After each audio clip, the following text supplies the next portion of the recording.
আমি দিয়ে দিই রুটিটা। রুটি আর বিরিয়ানি একসাথে খাবি? একটা করে সাইডে দেওয়া থাকবে।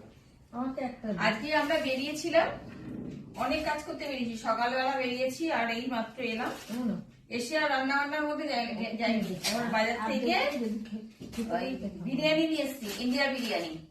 এই দেখো, ইন্ডিয়া থেকে বিরিয়ানি নিয়ে এসছি, স্পেশাল বিরিয়ানি। তার সাথে থাকছে রুটি, আর রুটির সাথে মাংস আছে, একটু গরম করে আনলাম।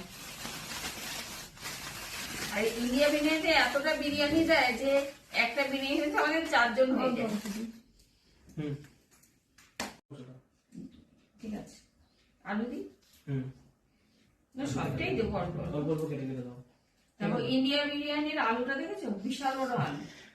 কিন্তু আজকে আমার ইচ্ছা ছিল ওখানে মানে রেস্টুরেন্টে বসে খাওয়ার, বাড়িতে সেই ঝামেলাটা করতে চাইনি, কিন্তু সবার খেতে পাইনি। অনেক জায়গায় গেছিলাম, চাটা বেশি খাওয়া গেছে, পেটটাও পড়ে গেছিল। বাপরে বাপরে, এর মধ্যে একটা আলু, একটা ডিম সবই দিয়েছে। আমার ডিম দিই? ডিম দাও। হ্যাঁ দেবো, খাও। আরো বিরিয়ানি আছে, আচ্ছা চলো আমরা খেয়ে নি। জানিস তো ওখানে বসে খেলে পরে স্যালাড দিত। জানি, স্যালাড দেয় না ওরা। কেন দেয় না?